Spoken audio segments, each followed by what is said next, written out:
lot of profound philosophical depth. In Upadeshamrita 11th sloka, Rupa Goswami had strongly recommended us to take bath in Radha Kunda as the epitome of spiritual bliss. In terms of accomplishment, one can really attain. But then Prabhupada had completely asked us to refrain from doing so. So what is the linking element between these two aspects? I just wanted to understand that.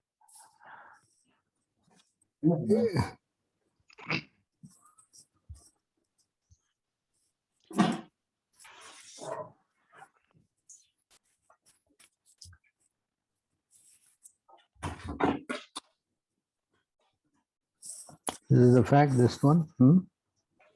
Yes. You want to read? Yes, Prabhu. Of the many objects of favor, delight, and of all the lovable damsels of Brajabhumi,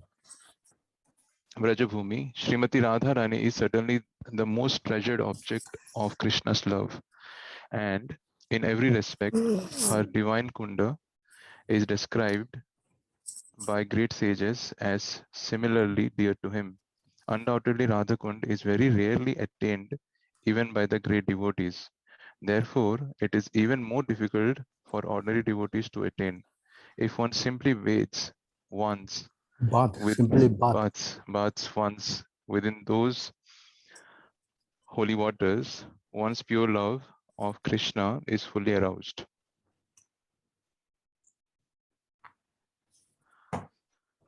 Why is Radha Kund so exalted? The lake is so exalted because it belongs to Srimati Radharani, who is the most beloved object of Sri Krishna. Among all the gopis, she is the most beloved. Similarly, her lake, Sri Radha Kund, is also described by great sages as the lake that is as dear to Krishna as Radha herself. Indeed, Krishna's love for Radha Kund and for Srimati Radharani is the same in all respects. Radha Kund is very rarely attained, even by great personalities, fully engaged in devotional service, not to speak of ordinary devotees who are only engaged in the practice of Vaidhi Bhakti. It is stated that a devotee will at once develop pure love of Krishna in the wake of the gopis if he once takes a bath in Radha Kunda. Srila Rupa Goswami recommends that even if one cannot live permanently on the banks of Radha Kunda, he should at least take a bath in the lake as many times as possible. This is a most important item in the execution of devotional service. Srila Bhakti Vinod Thakur writes in this connection that Sri Radha Kunda is the most select place for those interested in advancing their devotional service in the wake of the lady friends, Sakhis, and confidential survey maids, Manjaris of Srimati Radharani. Living entities who are eager to return home to the transcendental kingdom of God, Golak Vrindavan, by means of attaining their spiritual bodies as Siddha Deha, should live at Radha Kunda. Take shelter of the confidential serving maids of Sri Radha and under their direction, engage constantly in her service. This is the most exalted method for those engaged in devotional service under the protection of Sri Chaitanya Mahaprabhu.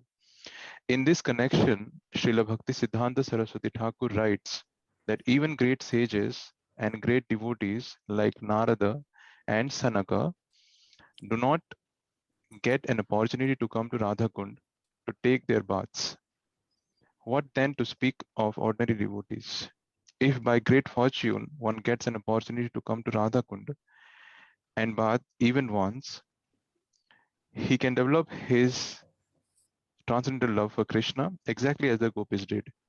It is also recommended that one should live on the banks of Radha Kund and should be absorbed in the loving service of the Lord. One should bath there regularly and give up all material conceptions, taking shelter of Sri Radha and her assistant gopis. If one is thus constantly engaged, if If yeah, if one is thus constantly engaged during his lifetime, after giving up the body, he will return back to Godhead to serve Sri Radha in the same way as he contemplated during his life on the banks of Radha Kunda.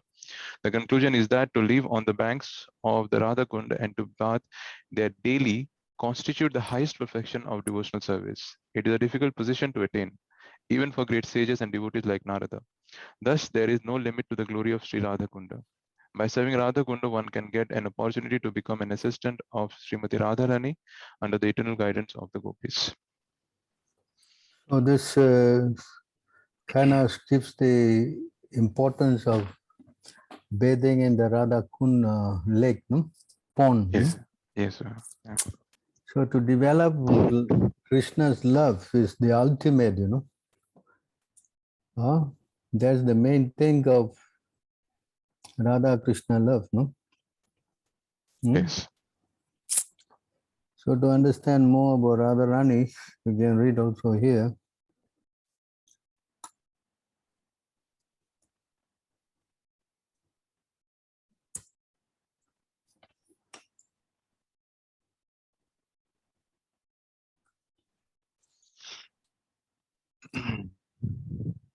Can you read this?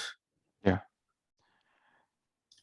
Having first given hints about the verse describing the principal reason why the Lord appeared, now I shall manifest its full meaning.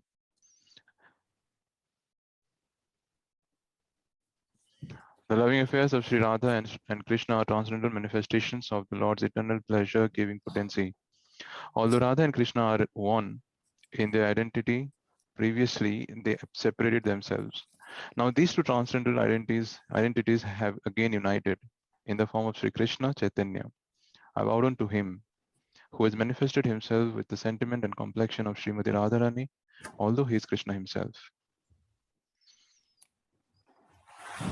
Radha and Krishna are one and the same, but they have assumed two bodies. Thus they enjoy each other, tasting the mellows of love. The two transcendentalists, Radha and Krishna, are a puzzle to materialists. The above description of Radha and Krishna from the diary of Srila Swarup Damodar Goswami is a condensed explanation, but one needs great spiritual insight to understand the mystery of these two personalities. One is enjoying in two. Sri Krishna is the potent factor, and Srimati Radharani is the internal potency. According to Vedant philosophy, there is no difference between the potent and the potency. They are identical. We cannot differentiate between one and the other any more than we can separate fire from heat. Everything in the absolute is inconceivable in relative existence. Therefore, in relative cognizance, it is very difficult to assimilate this truth of the oneness between the potent and the potency. The philosophy of inconceivable oneness and difference propounded by Lord Chaitanya is the only source of understanding for such intricacies of transcendence.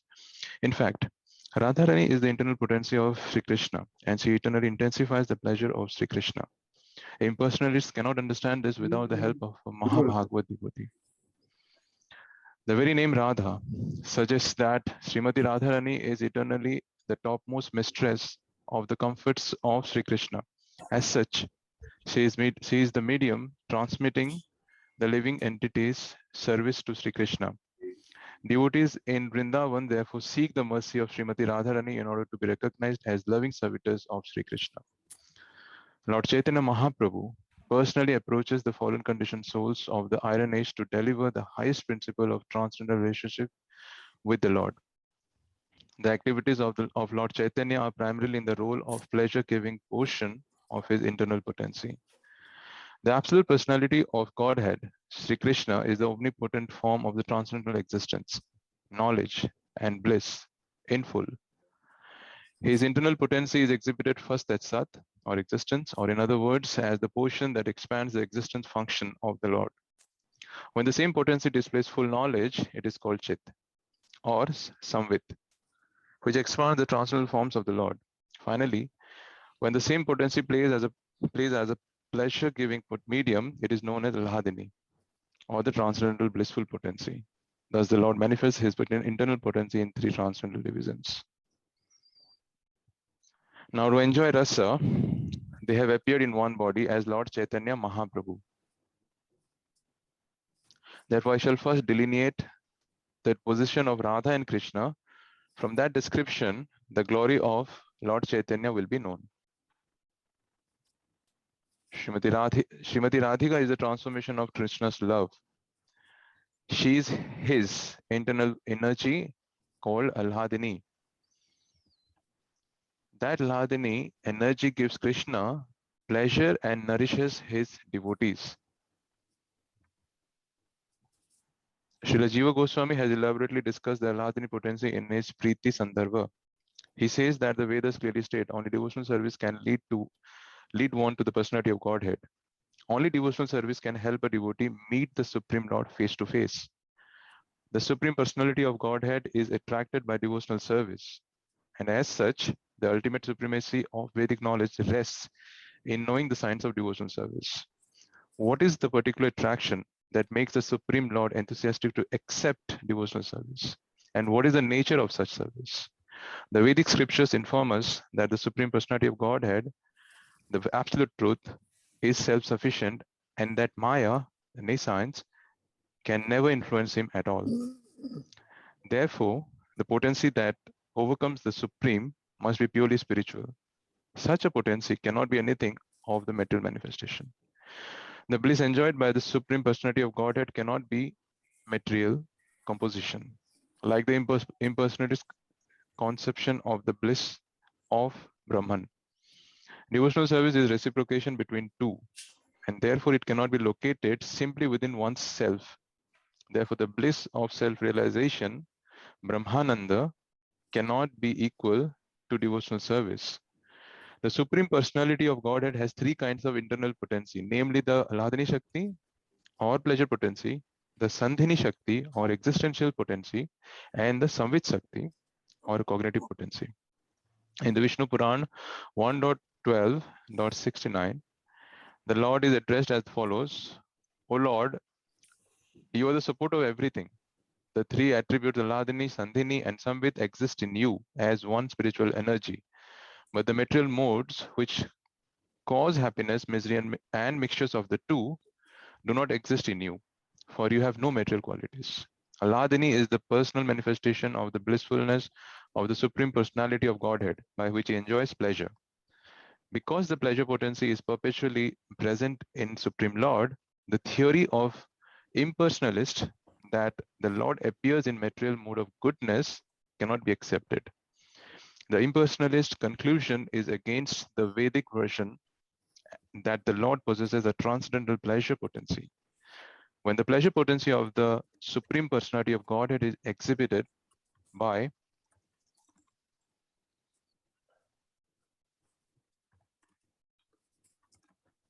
his grace in the person of a devotee, that manifestation is called love of God.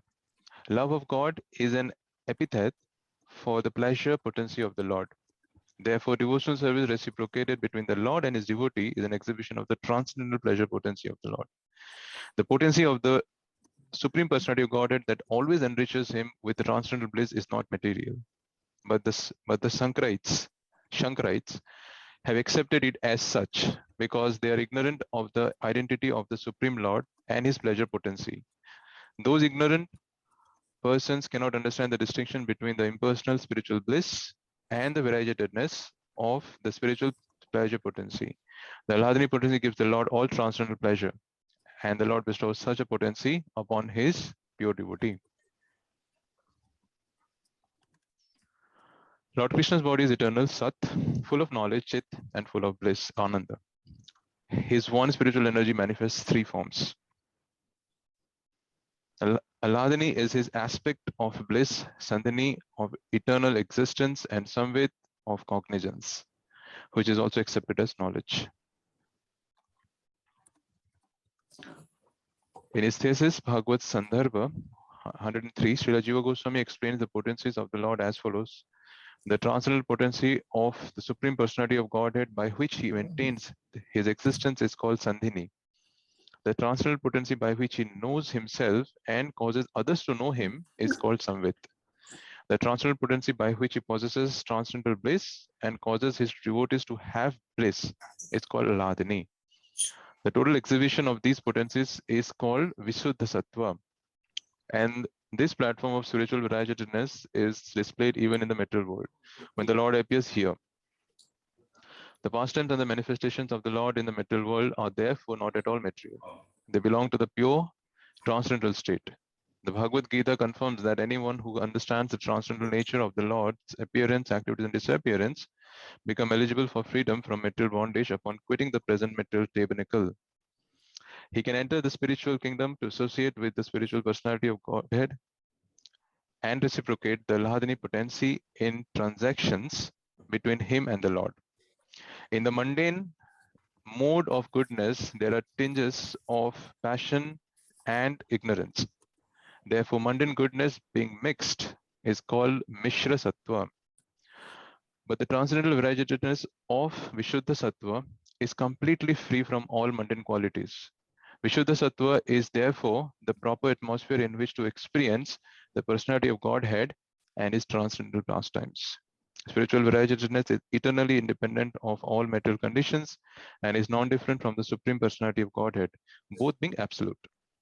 The Lord and his devotees simultaneously perceive the Lahadini potency directly by the power of the Samvit potency.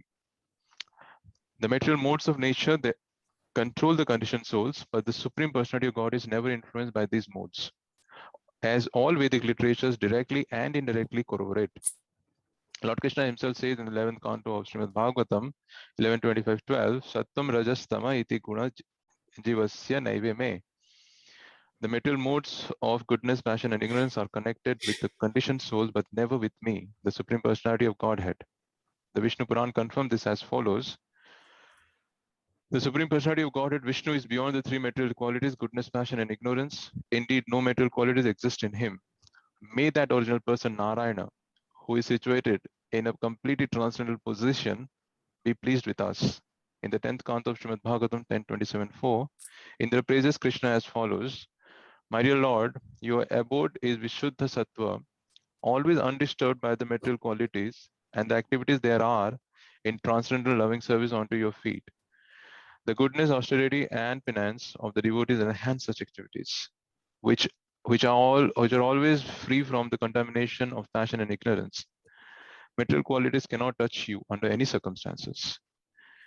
When not manifested, the modes of material nature are said to be in goodness. When they are externally manifested and active in producing the varieties of material existence, they are said to be in passion. And when there is a lack of activity and variegatedness, they are said to be in ignorance. In other words, the pensive mood in goodness, the pensive mood is goodness, the activity is passion, and inactivity is ignorance. Above all these mundane qualitative manifestations is Visuddha Sattva. When it is predominated by the Sandhini potency, it is perceivable as the existence of all that be. When predominated by the Samvit potency, it is perceived as knowledge in transcendence. And when predominated by Lahadini potency, it is perceived as the most confidential love of Godhead. Vishuddha Sattva, the simultaneous manifestation of these three in one, is the main feature of the kingdom of God.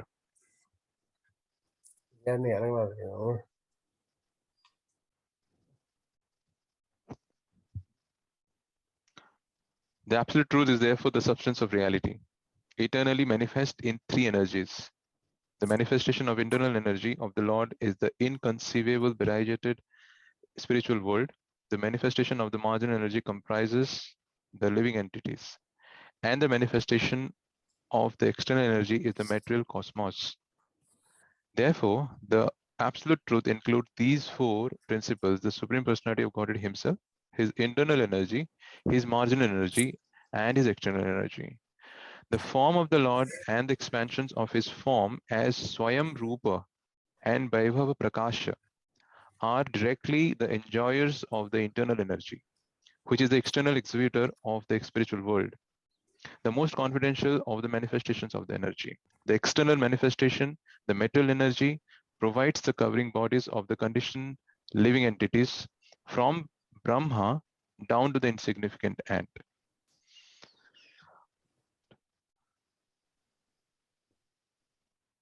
This covering energy is manifested under the three modes of material nature and appreciated in various ways by living entities in both the higher and lower forms of the life.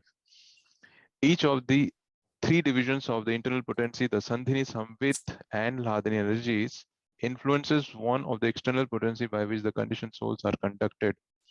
Such influence manifests the three qualitative modes of material nature, proving definitely that the living entities, the marginal potency, are eternally servitors of the Lord and are therefore controlled by either the internal or the external potency.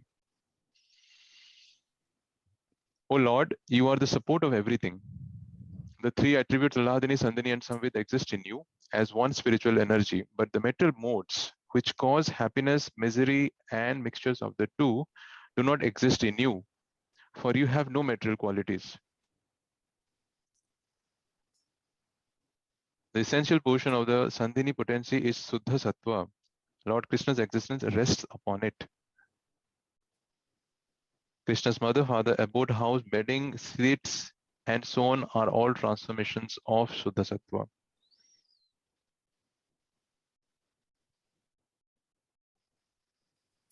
The condition of pure goodness, Suddha Sattva, is in which the Supreme Personality of Godhead is revealed without any covering, is called Vasudeva.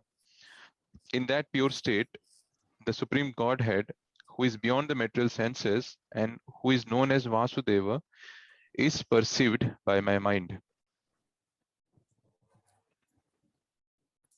The essence of Samvit potency is knowledge that the Supreme Personality of Godhead is Lord Krishna. All other kinds of knowledge, such as the knowledge of the Brahman, are its components.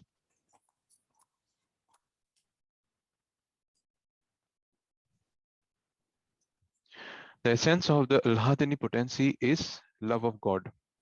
The essence of love of God is emotion, bhava. And the ultimate development of emotion is mahabhava. Sri Radha Thakurani is the embodiment of mahabhava. She is the repository of all good qualities and the crest jewel among all the lovely consorts of Lord Krishna. Of these two gopis, Radharani and Chandravali, Srimati Radharani is superior in all respects. She is the embodiment of Mahabhava, and she surpasses all in good qualities.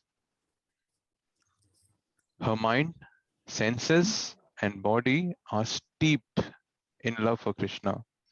She is Krishna's own energy, and she helps him in his pastimes.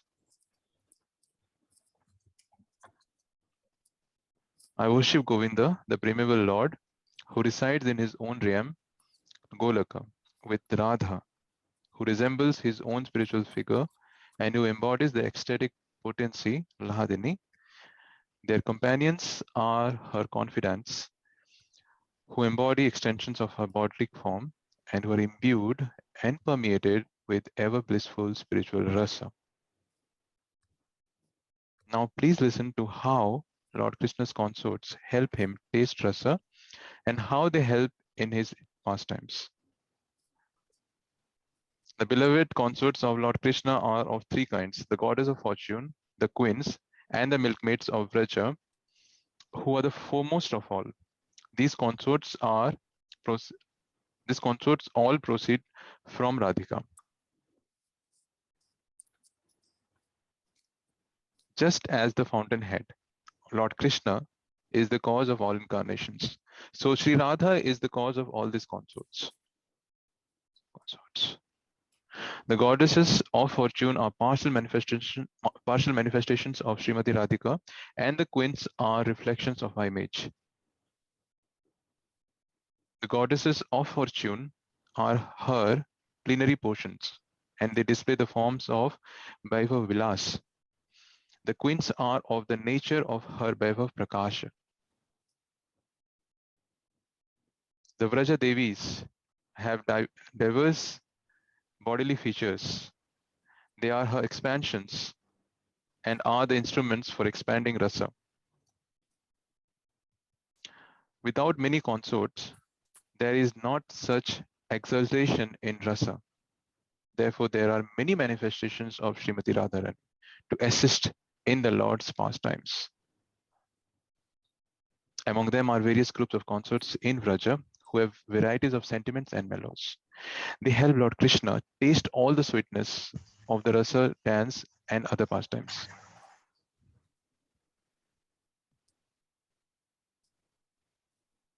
Radha is one who gives pleasure to Govinda, and she is also the enchantress of Govinda. She is the be all and end all of Govinda, and the crest jewel of all his consorts. The transcendental goddess Srimati Radharani is the direct counterpart of Lord Sri Krishna. She is the central figure of all goodness of fortune. She possesses all the attractiveness to attract the all attractive personality of Godhead. She is the primeval internal potency of the Lord. Devi means resplendent and most beautiful, or else it means the lovely abode of the worship and love sports of Lord Krishna. Krishnamai means one who within and without are Lord Krishna. She sees Lord Krishna wherever she casts her glance. Or Krishnamai means that she is identical with Lord Krishna, for she embodies the mellows of love. The energy of Lord Krishna is identical with him. Her worship, Aradhana, consists of fulfilling the desire of Lord Krishna. Therefore, the Puranas call her Radhika. Truly, the personality of Godhead has been worshipped by her.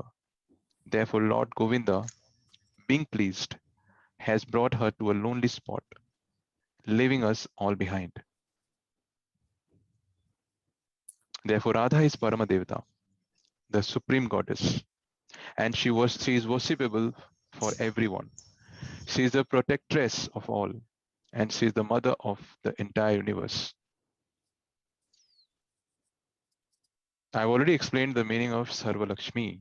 Radha is the original source of all the goddesses of fortune. Or Sarva Lakshmi indicates that she fully represents the six opulences of Krishna. Therefore, she is the supreme energy of Lord Krishna. The word Sarva Kanti indicates that all beauty and luster rest in her body. All the Lakshmis derived their beauty from her. Kanti may also mean all the desires of Lord Krishna. All the desires of Lord Krishna rest in Srimati Radharani. Srimati Radhika fulfills all the desires of Lord Krishna. This is the meaning of Sarvakanti. Lord Krishna enchants the world, but Sri Radhika enchants even him. Therefore, she is the supreme goddess of all. Sri Radha is the full power, and Lord Krishna is the possessor of full power. The two are non-different, as evidenced by the revealed scriptures. They are indeed the same, just as musk and its scent are inseparable, or as fire and its heat are non-different. Thus, Radha and Lord Krishna are one, yet they have taken two forms to enjoy the mellows of pastimes. To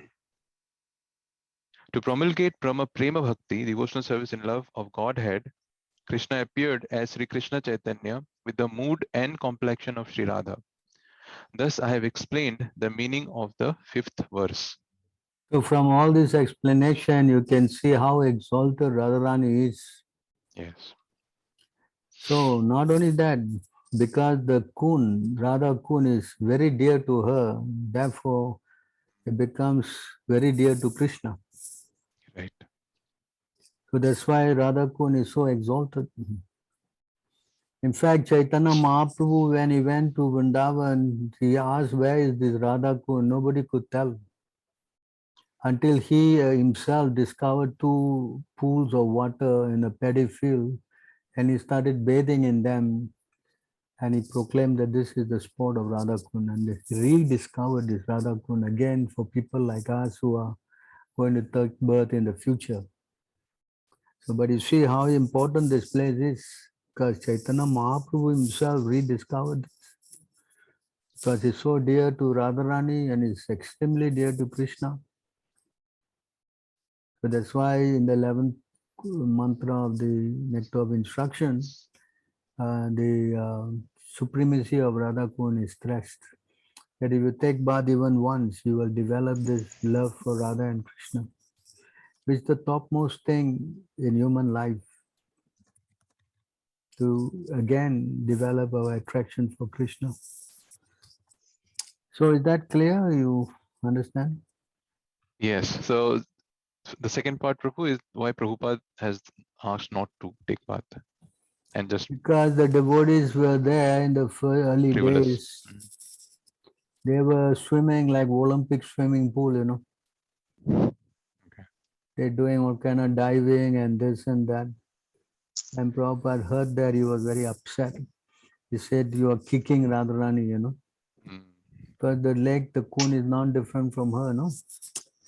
So from then on, he forbade all of us to take baths like that, no? But if you stand on the side and dip yourself, then you are okay, no? Oh, okay. Hmm? Understand? I see. Okay, Prabhu. So you remember, if you go there, you try to be careful. Yep. You must be conscious that you are dealing with Radharani, you know? Yeah. Non-different from her. Yes. That's why the devotees, they use everything that's belonging to Krishna, because whatever applies to Krishna also applies to his pure devotee, you know? Yeah, absolutely. Like Uddhava is saying, we use your garland, we use your clothes, we use everything that you have taken, because these things are touched by you, so it's non-different, no? Non-different, yes. All right, so I think we Yes. have Thank you very understood much. the length. Huh? Yes, yes. What's the next question? Due to certain reason, if we fall down, what must be our mood so that we can try to avoid circumstances and avoid such circumstances and advance in Krishna consciousness? Of course, if you fall down, that is not good. But the devotee, even they fall down, they cannot forget, you know.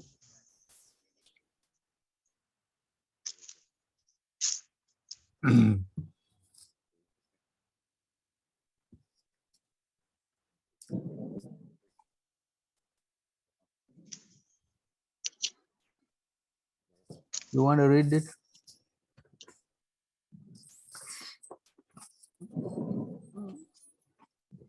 The one who asked the question, Subramaniam Prabhu. Hare Krishna. Hare Krishna. Please go ahead.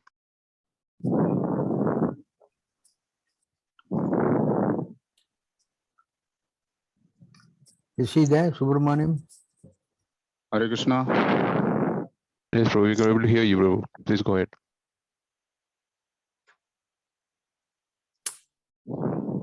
He's not.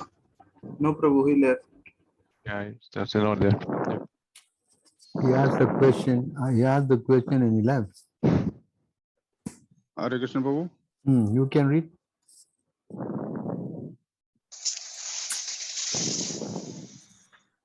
Anyone volunteer to read? I like to read. Please Read. go ahead.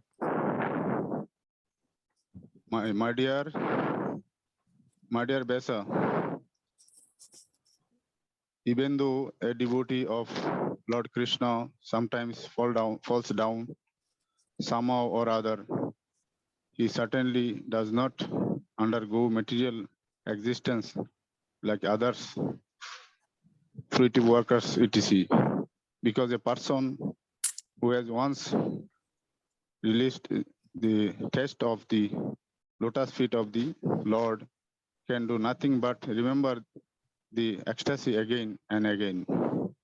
So this is what happens when you some or other have a fall down, because you had a higher taste, you know.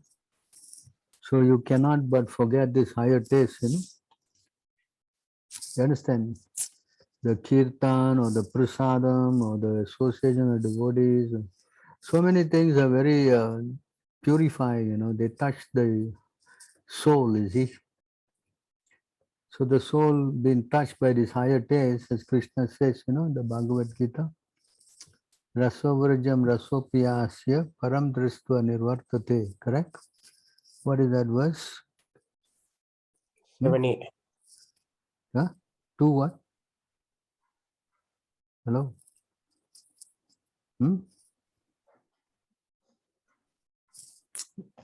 What it is? Second chapter of Bhagavad Gita, correct? 250. 59, is it?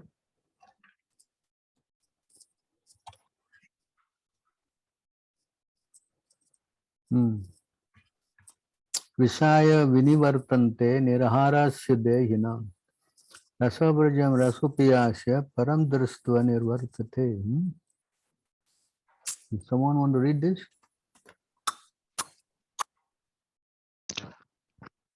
Also, the Prabhu, please continue.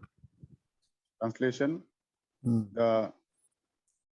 the embodied soul may be restricted from sense enjoyment.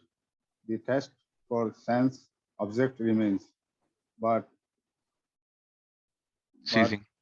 ceasing such engagement by experiencing a higher taste, he is fixed in consciousness. So this is what it is, you know, because he had a higher taste, he's always remembering, you know, when can I again get that taste? So even if you have fallen down, he's in this way always thinking of how to come back to Krishna. So this is thing that the devotee cannot forget, you know, because Krishna consciousness is very powerful, you know. So that is actually our real position. That's why explained here.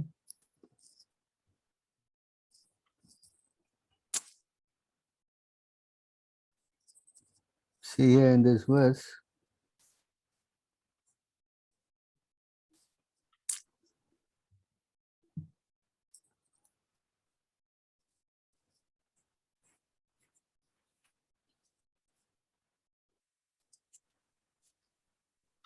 Want to carry on reading?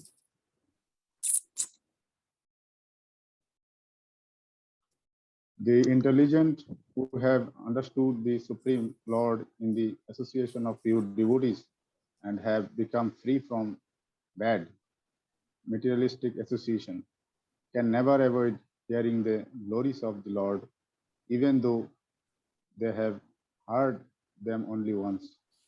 So see how powerful. Anything with Krishna, connected to Krishna is very powerful. So that's why if you can come in contact with Krishna, then you cannot give up that taste, you know. Although momentarily you may be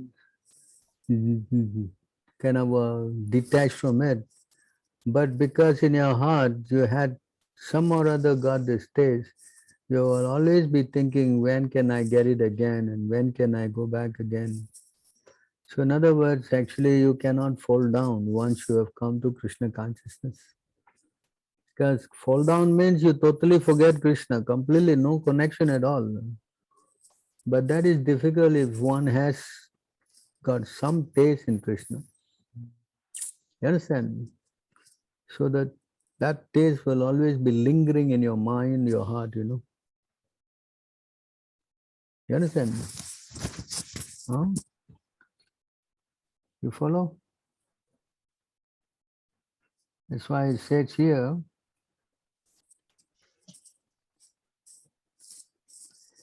Ya gyantva na punar moham. See again this verse. Once you got Krishna, you cannot get again into Maya. I mean, temporarily you may get little bit detached, but because you get connected to Krishna, then some or other that connection again will come back to you. So I say, having obtained real knowledge from a self-realized soul, you will never fall again into illusion. Is it this? So temporarily you may be covered by Maya, but then the knowledge is already there. That knowledge cannot be taken away from you. You want to mute them, please? Um,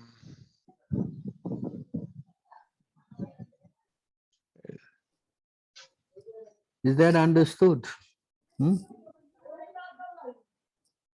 Hello? yes, bro. You want to help mute them? Huh? They are creating a... I'm not the admin actually. So I'm not don't have the rights. Okay. Who has the right? Huh? I think Vasudev Prabhu is the noise is coming from Vasudev Prabhu. So Yeah, Vasudev, you can mute yourself. Yes, Prabhu. Okay, your background sound is coming. So you try to understand this, that once you come in contact with Krishna, then this contact will always be building up, That's why even Krishna says here in the Bhagavad Gita, this question was raised, no? By Arjuna, correct? What happened to somebody who, after practicing Krishna consciousness, he falls down? Yes? yes, bro. Thing is maybe 39 or what? Let me see. Yeah, so here she is asking this question. So, O mighty arm of Krishna does not, maybe one more above here, 37. Arjuna said, O Krishna, what is the destination of the unsuccessful transcendentalist? That, who in the beginning takes to the process of self-realization with faith, but who later decease due to world-mindedness, and thus does not attain perfection in mysticism. So it is exactly the same question. What happens one fall down? What must be our mood? Huh? Correct? So when a person fall down, Krishna said there's no loss, He says here there's no loss.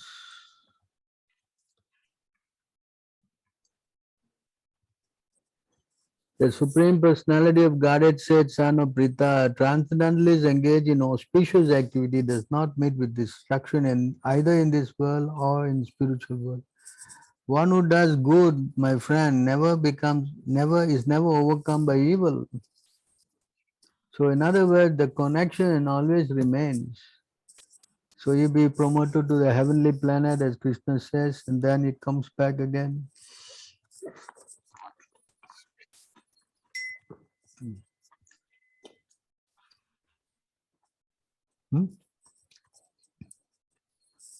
Unsuccessful yogi, after many years of enjoyment on the heavenly planets of the pious living entities, born into a family of righteous people or into a family of rich aristocracy. So when he fall down, Krishna revive his consciousness again by putting him in a place where they are devotee family or some very rich person's family, or somewhere he can carry on again. Or if unsuccessful after long practice of yoga, he takes birth in a family of transcendentalists who are surely great in wisdom. Certainly such birth is rare in this world. So there's no loss, But on the other hand, if a person does material activities, when he dies, it's total failure, complete loss.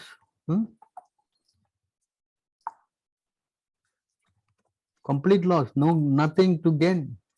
Even he becomes the richest man in this world.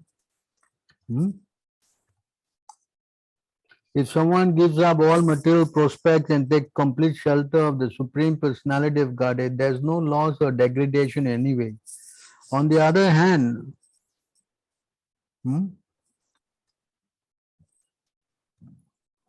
a non-devotee may fully engage in his occupational duties and yet not gain anything. Because materially you do anything, in the end it is all zero. But spiritually it's not like that. Whatever you do, 1%, next life you start from 2%. And next life, you suppose you cannot finish, you start from where you left. Our spiritual credit is accrued, but materially it is all finished. So practically speaking, there's no loss for a devotee. If for some reason he cannot do it, there's always continuation. That's why Krishna says, Diminution.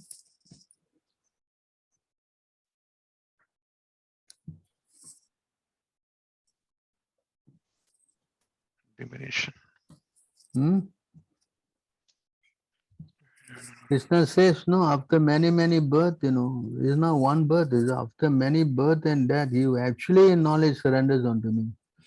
Knowing me the cause of all causes, and that is such a great soul is very rare. So to come to this position, you see how many birth and death we have to take?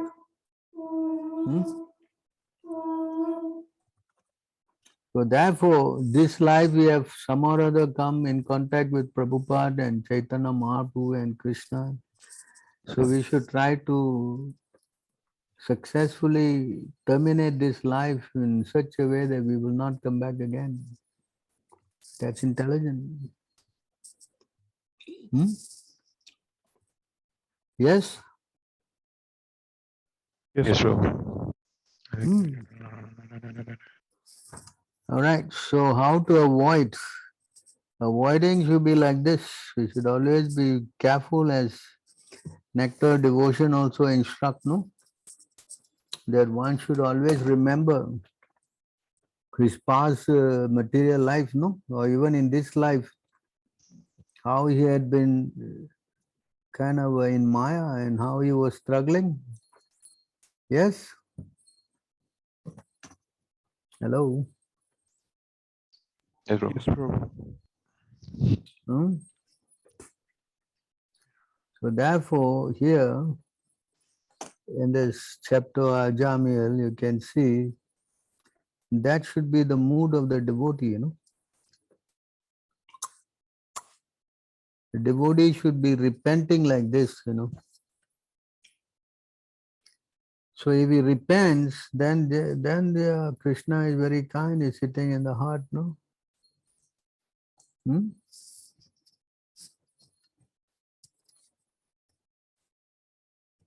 So this will protect us, from falling down. Okay, can anyone help me read this? Anyone like to volunteer? Translation. Ajamila said, alas, being a servant of my senses, how degraded I became. I fell down from my position as a duly qualified Brahmana and begot children in home of a prostitute. See, so Ajamil is repenting how fallen I am. So even if a person falls down, he should be thinking like this, how much rascal I was.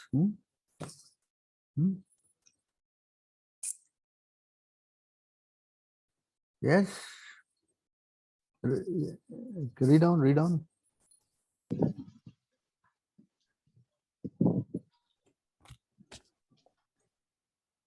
Anyone else? Alas, all condemnation upon me. I acted so sinfully that I degraded from my family tradition. Indeed, I gave up my chaste and beautiful young wife to have sexual intercourse with a fallen prostitute accustomed to drinking wine. All condemnation upon me. So this is how he's thinking, Correct. Hmm? My father and mother were old and had no other son or friend to look after them. Because I did not take care of them, they lived with great difficulty. Alas, like an abominable lower classman, I ungratefully left them in that condition. See that? So this is what Krishna wants to know, that we start repenting. What kind of a rascal I was, It is now clear that as a consequence of such activities, a sinful person like me must be thrown into hellish conditions meant for those who have broken religious principles and must there suffer extreme miseries. Hmm. Yes, correct. Yes, Prabhu. So therefore, a person must understand. And if he prays like that, then the Lord, is very kind in the heart. Huh? And then he definitely will try to help. Yes? Yes or not? Yes, Prabhu. But if he thinks that I don't care, who is this, all this talking nonsense, right? Then how to help, correct? Yes, Prabhu. Is it not? So our whole idea is that we must learn how to become repentant, no?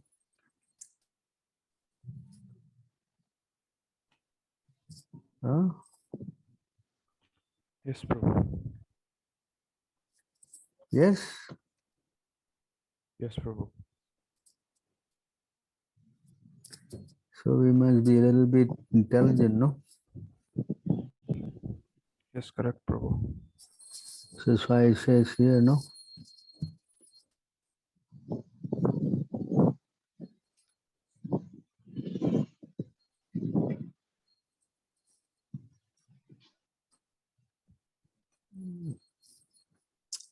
Can you read this for me also? Yes, Prabhu. Divya Mataji. Okay.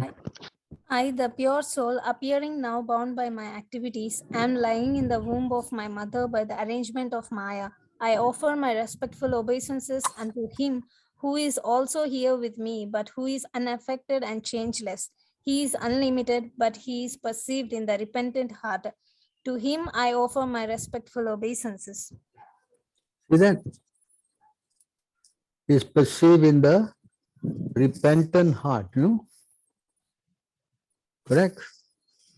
So if we have fallen down for some reason, then we should always be repenting. If we don't repent, then there's no understanding of our fallen nature. Oh, it's okay, it's all right, everybody is fallen anyway. Huh? Correct? My offense is very light, no, nothing, no. Huh? If you go on like that, then it's going to be difficult, no? Correct? Yes, Prabhu. Huh? Yes? Yes, Prabhu. Yes, Prabhu. So you must be always crying for Krishna like this. I'm so fallen. Please save me, Krishna. Without you, don't think I can make it. Correct? Yes? Yes, Prabhu. Yes or not?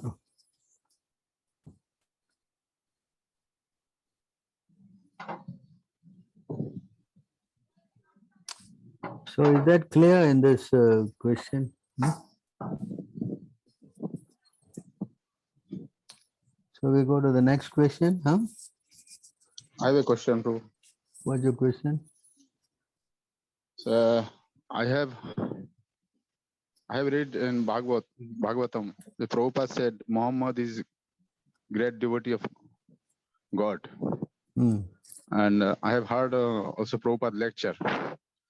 That Muhammad is a great devotee of God, Hmm. but wherever I see the Muslims, wherever are Muslims, they create problems with other religions. They envious with other religions. We worship cows, and they kill cows. Hmm. Our mother cows. And I'm confused with this. How the Muhammad is God, great devotee. They See, kill our whatever Muhammad have said, now 2000 years already, huh? There's so many changes, no? Correct? Isn't it? And Muhammad said God is without form, but we say Prabhupada said Krishna is the form of Supreme Personality of You God. must Krishna is the understand that he was preaching to a lot of people who are not very intelligent, no? At that time, no? They are camel riders and all that. You follow? So to help them come forward, he has to teach like that, no? Just like Jesus Christ, he had to teach to all the fishermen, no? Understand? Yeah. So the class of people they are preaching to are not very advanced, you know. So he had to teach them in a simple way, no? Because they were worshipping everything, stone, this, that as God, no? You understand? So he tried to teach them about impersonal things, so they don't worship stone and, you know, in Arabia at that time. So he has a purpose, some or other, to unite them. But just like now in our movement also, Prabhupada only left 50 years ago, no? Correct? There's so many changes already, right? Yeah.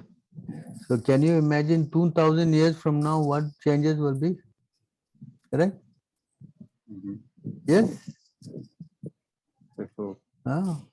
So whatever Muhammad has said, now the changes are so much, correct? Yes or not? Yeah. So nobody is following nobody now. Yes? And everybody like to fight, not only Muslim, Hindu, Christian, everybody fighting, no? Kali Yuga is iron age of quarrel, no? Especially Muslims, they're very much cruel. Yeah, but you see, same thing now, other people also starting wars and killing also, correct? Yes? So recently I visited Bangladesh. And this Bangladeshi ISKM devotees, they are suffering by the people. They are saying that we are not able to do Nagar Sankirtan. I also cannot do Sankirtan here in Singapore. China also we cannot do. What do you say? Not only Bangladesh, no? China we cannot do, Singapore we cannot do. So? Huh? So suffering is everywhere, you know, not only because it is Kali Yuga, Prabhu. Everybody is not following anything seriously. Yes? So everywhere animals are killed, correct? So reaction must come, no? Yes or not? The main things they kill our beloved cows, and Indians also killing. Indians also killing. India is #1 cow exporter. All the cow on the road they catch and they kill and they sell. Correct? Cannot just blame them. Anybody, because Kali Yuga is like that. Everywhere this thing is going on. Because people are so corrupt. Anywhere they can make money, they will do. They don't care afterlife and all that. Correct? You can see our devotee population, how small, very small, no? Your India got 1.4 billion people. Yes. And how many people devotees? Nowadays, last time I went to India, I saw in the city so many shops selling chicken, selling this fish, so many shops, correct? Mutton. Last time I never see this. Correct? So how many people are becoming meat eaters? Correct? So there must be reaction, no? Yes? Yes or not? So we cannot just blame one group of people. This is Kali Yuga. The best solution is to make them chant Krishna name. If they can just chant Krishna name, their life becomes successful. Correct? Yes, Prabhu. That means we are not doing our job. We are not doing prachar. Chaitanya Mahaprabhu said, no, Bharata Bhumita Manusya Yar Janma Sartaka Kara Para Manusya. Upakara. Yes, this Kara Para Upakara we must do now. Yes? Mhm. So we don't preach how people will learn. Correct? I also can say Muslim people are bad, this guy is bad Muslim, we must go and kill all Muslims. This is nonsense. Correct? Only way to correct all these things is to preach. Then anybody can change. Correct? Haridas Thakur, he became devotee. Yes? Yes or not?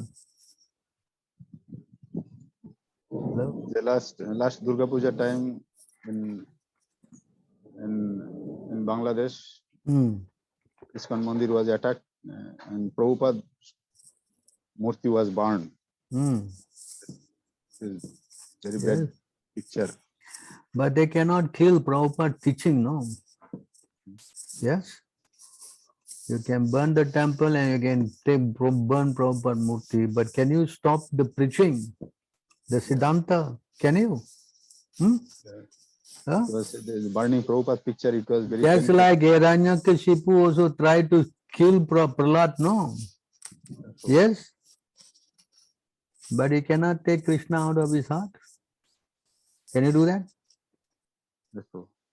This is stupid thing to do. The real thing is to make the person a devotee. That they cannot do, no? Correct? Yes or not? Yes, Prabhu. So our whole substance is that gyan, that bhakti, that knowledge, you know? Correct? You change, I change, everybody change. Why? How we change? Because of Prabhupada giving us the knowledge, correct? Yes? Yes, Prabhu. So similarly, we go and give out this knowledge, anyone will change. I heard also many when these people were doing this the procession, chanting Jai Sri Ram, many Muslims also give them water, they give them some flower, everything also is there. Correct? Hello? Yes, Yes, Prabhu. sir. Why not also see this thing? They also appreciating, they give water, they give flower, they give some sweets. Some places, yeah, they throw stone, but not everyone throws stone, correct? Yes, Prabhu. Correct or not? So we have to see them equally, no? Understand that sadhu must see everything equally, correct? Why only see the bad part and make only everything bad? Then we also will become not strong spiritually, you know? Our whole idea is see also good in everything, correct? Yes, Prabhu. Yes or not? So the sadhu always see the good thing and he will try to amplify that, you know, magnify that little thing. That's why Krishna, he sees some small good thing, he looks at it as a very big thing, correct? Yes or not?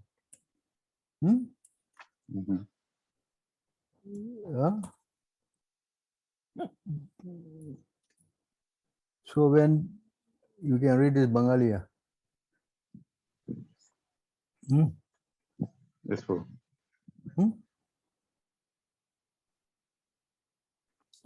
The Supreme Personality of Godhead, who is known as Purushottama, the greatest of the person, has a pure mind. He is so gentle that even if his servant is implicated in a great offense, he does not take it very seriously. Indeed, if his servant renders some small service, the Lord accepts it as it as being very great. Even if an envious person blasphemes the Lord never manifests anger against him, such as his great qualities. Correct. That's true. So when you have like this kind of a thinking that you do some seva, you can win people back by your kindness, no? Yes. Yes, no. So we must think like that, no? If you also throw stone, I also throw stone, what will happen, no? Hello? Correct? Yes, bro. Yes or not? Then I cannot leave also, you also cannot leave. Correct? But if do something kind, like sometime, our temple was always giving food to the Muslim people everywhere. So then the people wanted to go and attack the temple. They say, no, this temple you cannot attack because they're giving us food. They themselves stopped. I think it happened in Bangladesh. Yes, bro. Correct? Yeah. So we can only win people by kindness, no? Correct? People also got heart, no? They can see, no, who is good and who's bad, no? Correct? So we must learn how to do this. Yes. So we cannot just say they are bad. Everybody is bad. Hindu is also bad, correct? Who is good? Yes. The Hindu just now break the Shiva temple wall. Correct? The Hindu broke, right? And now. Yes, bro. So therefore we must be careful when we say. Cannot just say only, oh, these people all are bad. No. Understand? Of course, among them, some people are bad. Not everyone is bad. Yes? Yes, bro. Okay. In Muslim, most of them are envious in other religions. Everybody, Kali, Krishna write in the Bhagavad Gita, no, Ichhe Divise Samutena, no, everybody is coming to this material world are envious and they are full of desires, right? Everyone. We didn't say only Hindus and Muslims over, no, everybody, he said, correct? Yes, bro. So you come up, you don't see like them. You come up and you learn how to see good thing, Yes? And many Muslims will join you. Correct? So you try, you try to, we at least should not think like them. That much we should do. Yes? Okay, we go to the next question, which is that, what is that? Narada Muni, is it? Why Narada Muni did not get a chance to go to Radhakund as stated in the instruction of, just now we read, is it? Hello? Who's asking this question? Yes, Prabhuji. Before reading, I asked it. It is difficult position to attain, even for great sages and devotees like Narada. So you can see this topmost position, Radharani is so exalted. And anyone who can assist a very high platform. Vasudev, you have to mute yourself. Background sound is very loud. Very well. Yes, Prabhu, muted. It's muted already. Very good. So you understand, Ramesh here is trying to explain the exaltedness of Radha Kund and whoever, takes shelter of her in that place. That even like Narada Muni, they don't even get a chance because Narada Muni is definitely traveling all the places and preaching.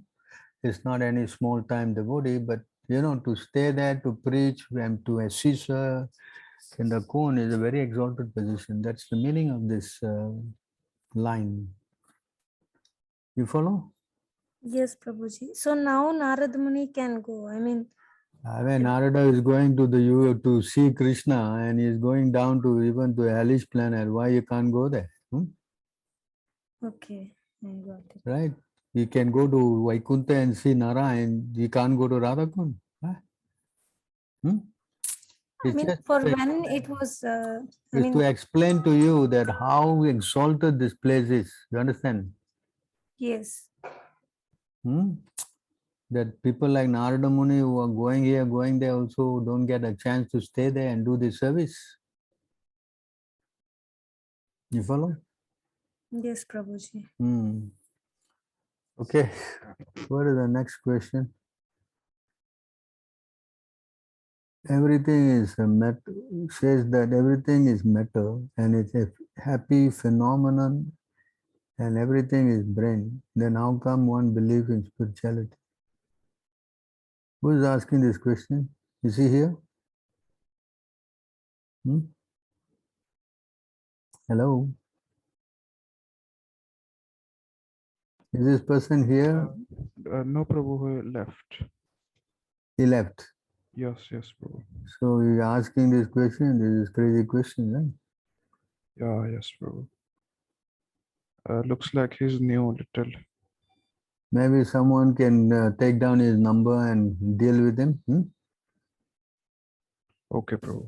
Totally irrelevant here because anyone who's a devotee can understand this is not, this question is no validity. Yes, Prabhu. He says our scriptures are bogus. I mean, it has to go through the basics, no? Yeah, yes, Prabhu. So you take down his number and any one of you can reply to him. Okay, Prabhu. What exactly does it mean in pensive mood, which is goodness? Which is goodness? Do we need to come out of that too? In the pensive mood of goodness, yes, you have to come out of goodness also, because goodness is, you can go to this verse, you see this verse.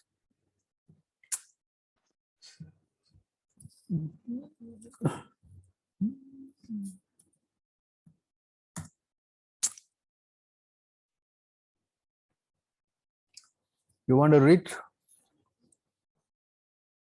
Yes, Prabhuji. Sometimes the mode of goodness becomes prominent, defeating the modes of passion and ignorance, O son of Bharata. Sometimes the mode of passion defeats goodness and ignorance, and at other times ignorance defeats goodness and passion. In this way, there is always competition for supremacy. So you see, you cannot be in goodness at all. There's always sometimes, mix in good passion, mix with ignorance, or sometimes they overtake. You understand? Yes. So therefore, goodness position, although it's better, but it's not stable, So you need to go beyond goodness. So only from mode of goodness you can go to Shuddha Sattva or pure goodness. You understand? Yes, Prabhuji. So you can see here.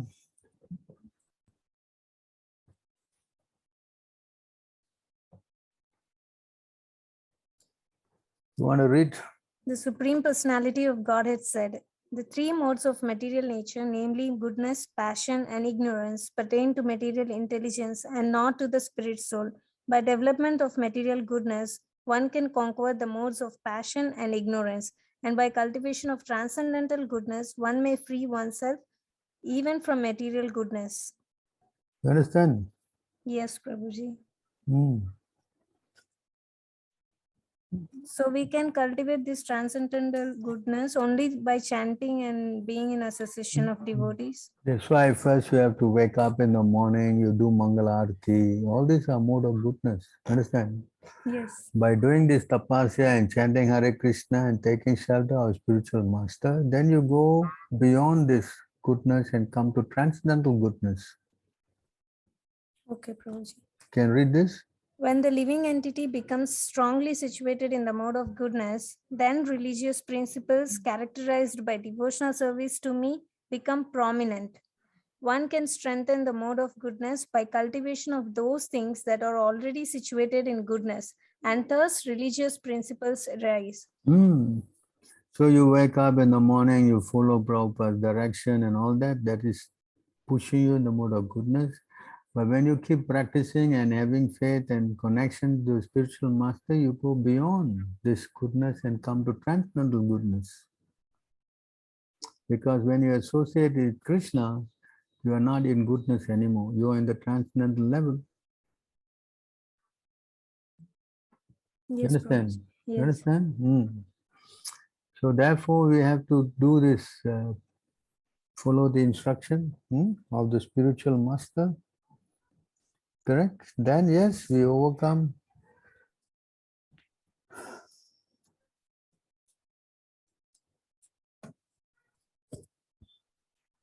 You want to read this also? One must conquer the modes of passion and ignorance by developing the mode of goodness. And then one must become detached from the mode of goodness by promoting oneself to the platform of Shuddha Sattva. All this can be automatically done if one engages in the service of the Supreme, of the spiritual master with faith and devotion. In this way, one can conquer the influence of the modes of nature. You understand this? Yes, Prabhuji. That's why spiritual master is so important. Yes. So with the help of the spiritual master and having complete faith in him and taking his directions as our life and soul, then we can overcome these modes and come above. You understand? So just by remaining in goodness only is not good enough, no? Yes, Prabhuji. Then you become like all the Brahmins, they're very proud. Yes. They become very proud, they think that they are the most pure people in the world. Yes? Yes, Prabhuji. In the conditioned state, one's conceptions of life are sometimes polluted by passion and ignorance, which are exhibited by attachment, hostility, greed, lamentation, illusion, fear, madness, false prestige, insults, fault finding, deception, envy, intolerance, passion, bewilderment, hunger, and sleep. All of these are enemies. Sometimes one's conceptions are also polluted by goodness.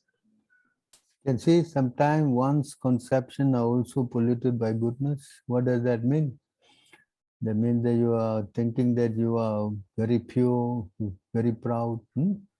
Yes, Prabhuji. You follow? That is also not good. How will we come to know this is transcendental goodness or normal goodness, Prabhuji? How to differentiate between the two? When you can think like this.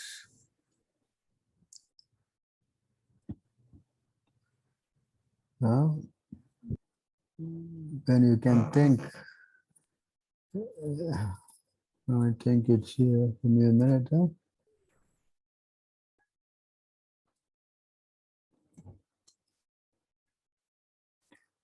When you think like this, then you know.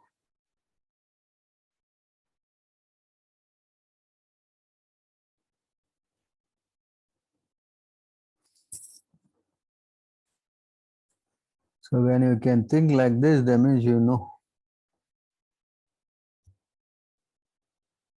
Sri Chaitanya Mahaprabhu.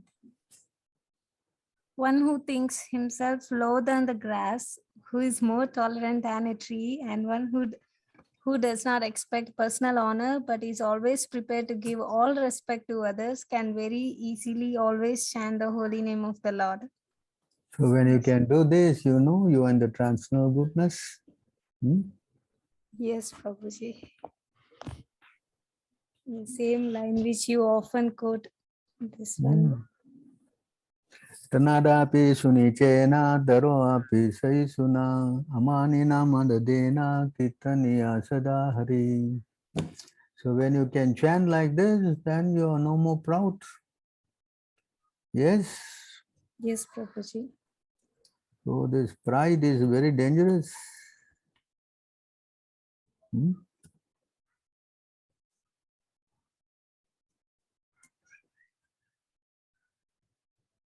Hmm?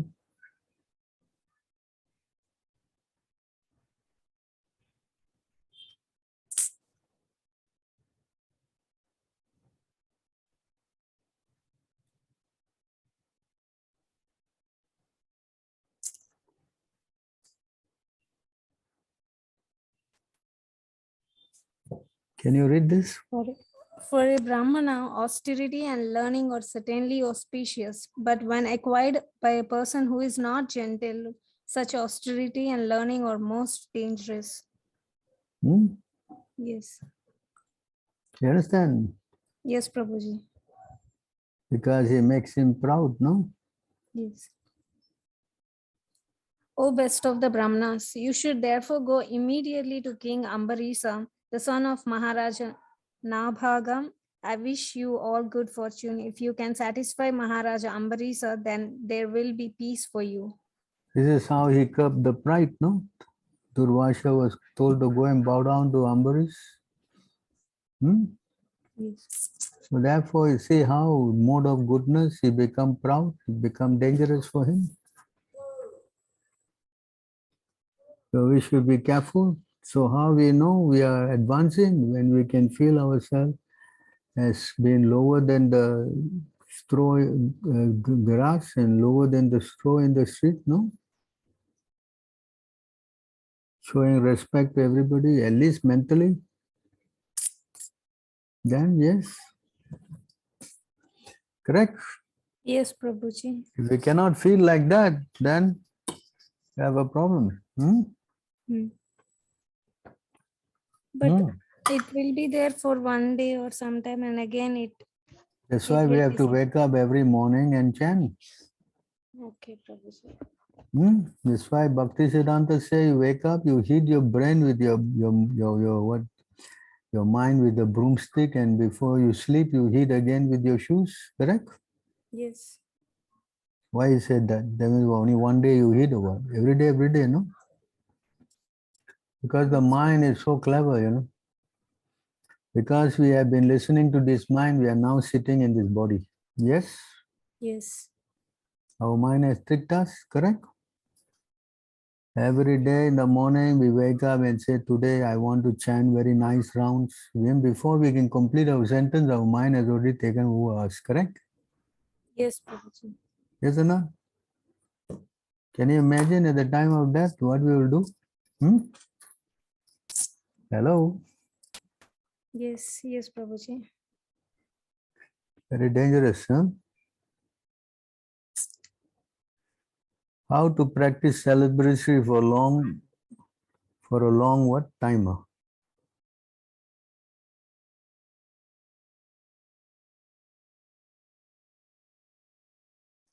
How to practice celibacy for long time and what? And nectar its all advantages. So how to practice celibacy? We have association of people who are all celebrate, then it's easy.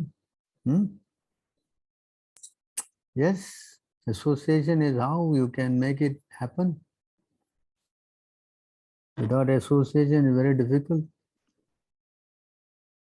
Correct? I don't know how you can practice celibacy by sitting at home, no?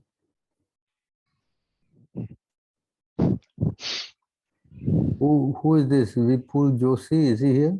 No, I think it's, I don't see him. Everybody asks a question and they disappear, huh? Unattached to the question also. Sindhu, who is Sindhu is here? Can I chant while working and count Hindu, on my yes. daily number of rounds? Is he here, Sindhu? Hello? Yes. Can I chant while working and count on my daily number of rounds? Yeah, why not? Can I do chatting without japamala? Of course, you can chant without japamala, no harm. Chanting is the main thing. Mala is the means. Krishna Bhakta shouldn't eat onion and garlic. Yes, we should not eat onion and garlic because it promotes the mode of passion and ignorance. And anyone who gets into mode of passion and ignorance cannot chant. Anyone who eats contaminated food, very difficult for him to chant Hare Krishna. So you should not eat onion and garlic. Yeah, true. I thought while working or traveling I can chant. Yeah, you can chant. I'm from a non-devotee family. That doesn't matter. Chanting Hare Krishna has no distinction within family or caste, creed, or nation. Anybody can chant because it is food for the soul. It doesn't matter. Are you here, Sindhu? Are you still here or what? Hello? Is he here? Yes, so you are here. Which part of the world you come from? India? Where? Sindhu Mataji, are you able to hear us? Karana. Oh, she's Mataji. Is it Mataji? Hello? I'm traveling. Oh, she's traveling. Is it he or she? She, Prabhuji. Oh, it's a she. Yeah? Okay, you can contact her. Someone can help. Huh? Take her number down. You can leave your number. You have connection with anyone of the devotees.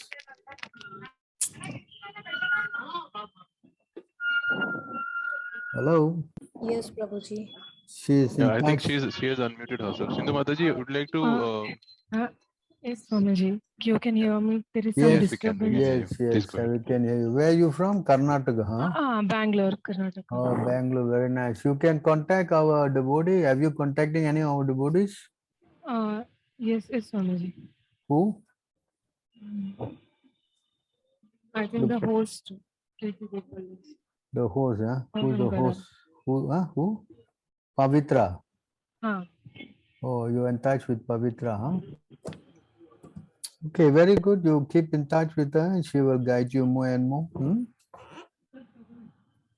You keep chanting, it's definitely, and reading Prabhupada books, surely you will, get many realizations, and by their mercy, you will also, be able to chant easily and practice Krishna consciousness. yes. So keep in touch with Pavitra. She can guide you. Thank you for taking up the process. Thank you. Do you have any other questions? No problem. That's Okay, good. No? How many rounds are you chanting? 3 rounds per day, Swamiji. 3 rounds. Oh, very good. According to my study schedule. Very good. You try to slowly increase, huh? Yes, And try not to eat any non-vegetarian food, huh? no, Swamiji, I'm from vegetarian family. Very good. So you try to avoid onion and garlic if possible. Yes, Swamiji. Very nice. So thank you again for coming online here and sharing with us your experiences.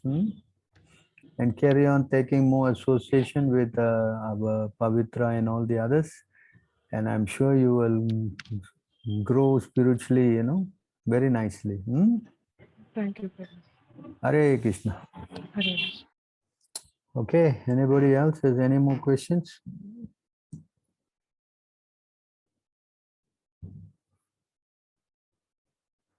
Hello.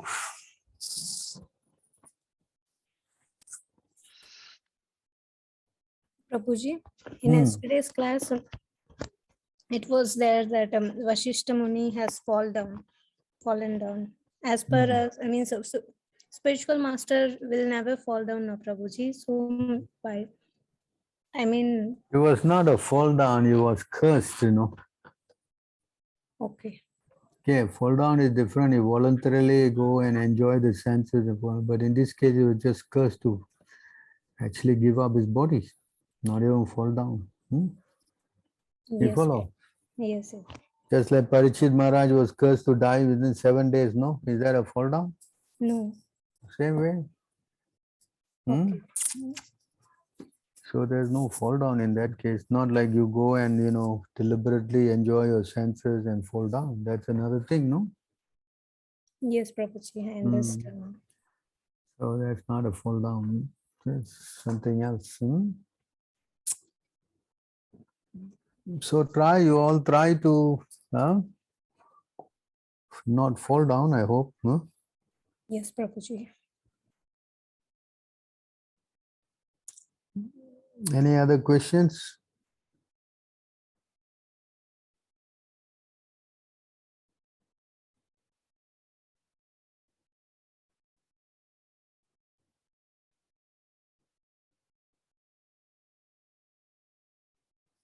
Hmm?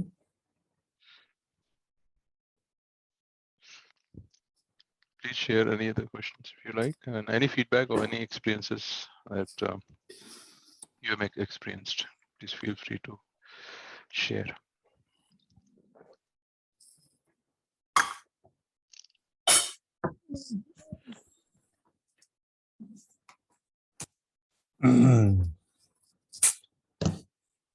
Everybody is very tired. I think they all are going back to work, no?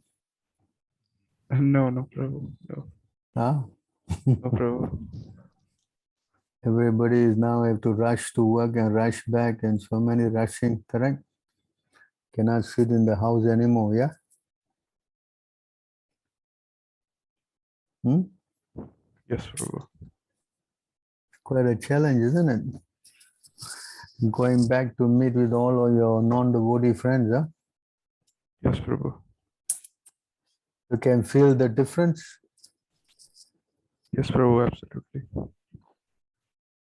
Why associating is so important, no? Hmm? Yes, Prabhu. Very important. Hmm. Association is the key, and if you associate with the wrong people, then you get wrong vibrations, no? Yes, Prabhu. Why it's quite a challenge. Mm. Associating with people who are not devotees. Yes, Prabhu. Hmm? At least in this way you get realization, no? The importance of devotee association. Hmm? Yes, Prabhu. And Prabhu, if we do not associate with anyone, then Maya catches us, right? Because your senses are acting with the sense object, no? Oh, okay, Prabhu. See, they are all wearing very colorful clothing, no? Yes, Prabhu. Correct? Yes, Prabhu. Can you go there and not see anything? No, Prabhu. So, only thing you have to learn is how to change that seeing, no? The consciousness. If you see in the mood of trying to enjoy, then you're going to be in trouble. Yes, But Prabhu. if you see and associate them with Krishna, then you are free from trouble. Yes, Prabhu. Yes, and that means you have to become Krishna conscious. Just like a pure devotee, he doesn't see the material thing. You only see Krishna everywhere, or Krishna's energy. Yes? Yes, Prabhu. But to come to that level requires a lot of practice, no? Yes, Prabhu. Mercy of the Lord. Yes, Prabhu. Prabhu, most of the time, when I preach to my friends and everyone, so they say that they do not believe that God could have form, and a kind of agnotheist, I think, and they say God couldn't have any form, and it is like a higher power or source of energy, like that they say. So they So do not. I open this question to the devotees here. Can anyone help answer this one by one? God cannot have a form. God must not have a form. Huh? Can anyone answer? Hello? Hare Krishna. Anyone? Unmute yourself, please. God cannot have a form, he says. Nobody is so. Hare Krishna. Yeah, tell me. Please Who is accept it? my humble obeisances, August Shri Prabhupada. Thank you Who for is the it? class, Prabhu. Who is this? Who is this? Nimanitai My Das Oh, from okay. China. All right. To help, he's asking this question. Well, his friends, I guess, will definitely not accept Shastra as proof. So he must approach with a philosophical point of view. Then, if God is the ultimate and he's supreme, absolute, then how can he be incomplete in having no form? So therefore, logically, he would need to have both form and formless at the same time. That is the perfect philosophy. And this form could not be subjected to limitations like ours. Therefore, that form should be beyond sensual perception. It should be able to perform everything with any part of his different senses. He should be able to perform any kind of actions also. So in this way, I think if he approaches with a more philosophical basis and see how they react, Of course, if they are stubborn, then better simply let them Yeah, yes, then Prabhu. be, They are like stubborn and they do not accept these things because they say that like these scriptures and all is like are written by humans. So how like they are, Prabhu, they deny the scriptures. Then you will have to judge, because if you try to push, then you're committing offenses because they have no faith. But if one is actually agnostic, which means he's not really convinced because nobody could convince him, then that means he can be convinced. But if he's an atheist, he's just stubborn, then you better stay away from them. Yes, Prabhu. Anybody else want to say? Hello? May I, Prabhu? Scripturally, Prabhu, you can say Ishvara, Ishvara Parama Krishna, Sachitanand Vigraha. There is a Sastric reference, Vigraha is there. And logically, Logically, if I am Ansha Avatar, an important parcel of the Lord, if I, as a mundane human being, I am having a form, then Lord cannot have a form because everything emanates from him. He is supreme. Logically, if A is greater than B, then A would have all encompassing what B has already. So if I have a form, Lord anyhow has a form, and beyond has formless as well. So it's inside. It's all encompassing within his supreme energy, whether he wants to manifest as a form or formless, which is the Brahma Jyoti. So it's coexisting. So we can go both ways. If you'd like to have a very, very preliminary explanation to a native mind, to a naive mind, I would say. And one thing more, Prabhu, like they say that how like this in Sanatana Dharma it is said that we like came from like human. So they say how it is like common with like scientists because they say we came from apes and like theory of evolution and these things. So uh, how to like counter them so that. So first let us finish with this form first, huh? Yes, Prabhu. Anybody else like to add some more? Prabhuji, I think when we salute our national flag, we are not saluting to the mere stick and diplomat, but to the ideals of the nation behind. So similar way, when the God is in the form or the idol, we are worshipping the form, but the glory behind the form of the God. That's what I think. So, Prabhuji. So anybody else?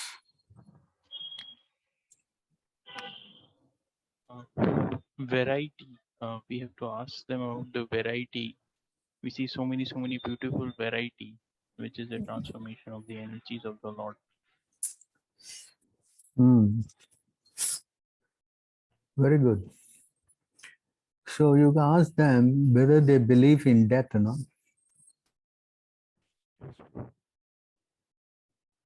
Hello? Yes, Prabhu. Go back and ask them, do you believe in death or not? Okay, Prabhu. And Krishna says in the Bhagavad Gita, for those who don't believe, I come as sure as death. Yes, Prabhu.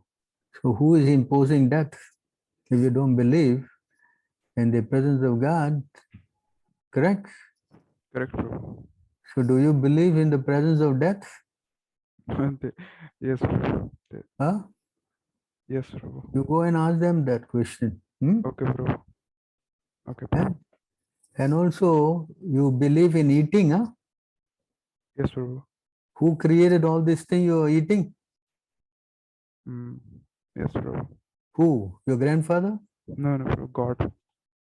So you don't touch anything of his if you don't believe in him. Yes, Prabhu.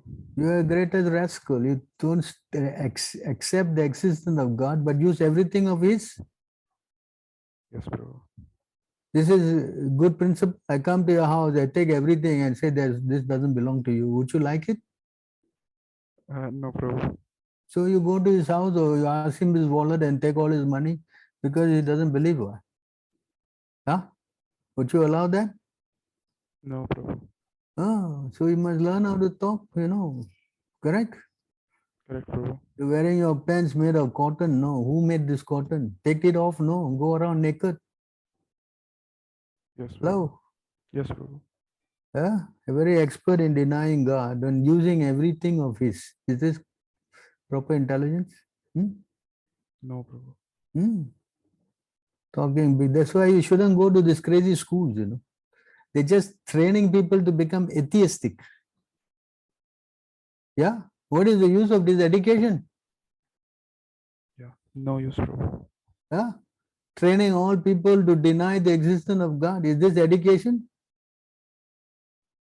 No, Prabhu. Yeah? Tell me. I think I made one tape, I talked to one professor in that Akshay range, correct? Yes, Prabhu. Amity University. I Yes. saw that. And you see how the professor was talking? Yes, Prabhu. So why go to such stupid schools? The whole idea is that we should become God conscious so that we will not come back and take another birth. And here they prolong you, especially those who are atheistic. They receive the worst kind of punishment in hell. Is this good education? No, Prabhu. Yes. Yes, Prabhu. And your school, everyone don't believe in God. They all are running after the woman. They are taking drugs. They're doing everything that you shouldn't do. Yes? Right, Prabhu. What is the use of this school? Better to close it down. Yes, Prabhu. Yes, Prabhu. So you should go and talk to these guys, Yes? Yes, Prabhu. Actually, Prabhu, it was like good when during lockdown when everything was from offline. But now they are calling again to school as COVID is Yeah. over. Yes. You go to the school and you become polluted. Yes, Prabhu. Why you go to this school? Better you stop the school and join us, no? Yes, Prabhu. I'm deciding for that. Like I'm trying to take college in like Pondicherry so that I can remain in temple. Yes, you should move out of this crazy thing, Yes, And Prabhu. whatever good you got also will go away with this wrong association. Yes, true, Prabhu. See, they're teaching people that I don't believe, you don't believe. Tell your father get the pink slip, he cannot pay your school fees. You think that will be the best, I think, way to teach you a lesson, no? Yes? Yes, Prabhu. Who is going to pay the money? You don't believe what? Correct? Yes, Prabhu. Yeah. Or you go and you get a little pull on the head and you get a stroke and you're paralyzed, then Yes, maybe Prabhu. you will understand. Yes, Prabhu. Yeah? Yeah. No. Let's talk of a crazy, crazy person. Yes, Prabhu. Okay. Anything else? Thank you, Prabhu, for answering my questions. All right. So any other persons who like to add something on before we wrap up?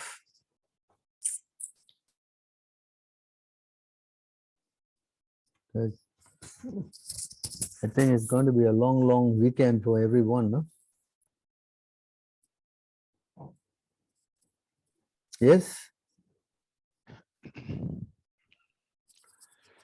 Also no answer. I don't know why. I think No. Labor Day it is in India as well. Labor Day means you shouldn't even move your lips or something. I am asking a question and nobody is talking. It's all labor days day. You cannot even move your lips or something. How, Prabhu? Like how this weekend going to like long?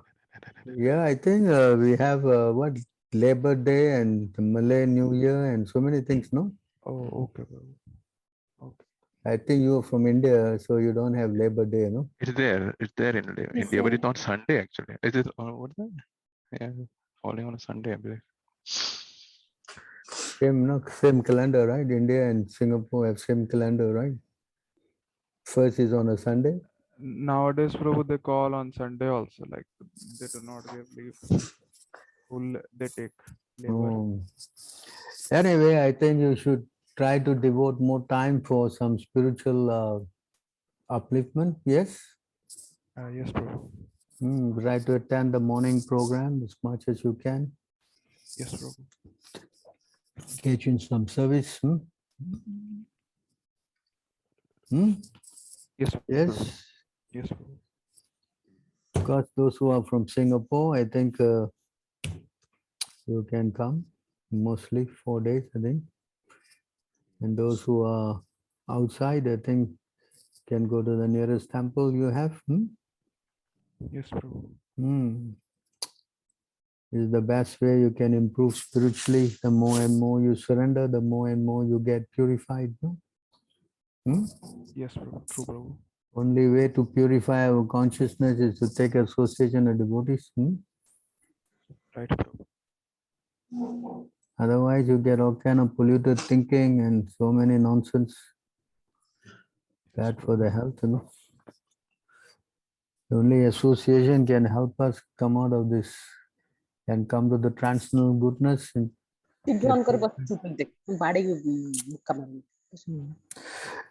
Okay, I will stop here then. I take your leave. Huh? Nobody very got much, anything Prabhu. else to say. All glories to all of you. Thank you very much, Prabhu, for answering Thank you very much for your time, Prabhu. questions. Hare Krishna, all Hare glories. Krishna. Thank you, All Prabhu. glories Hare to Krishna. All Prabhu. glories to Kalpatarubhyasya kripa sindhubheva patitanam Titanam pavanebhyo Pavanebhyo Vaishnavebhyo Vaishnavebhyo namo. Namo. Vaishnavebhyo. Hare Krishna, Hare Hare Krishna. Krishna Krishna, Hare Hare Krishna, Krishna Krishna, Krishna, Hare Hare, Hare Rama, Hare Rama, Rama Rama, Hare Hare.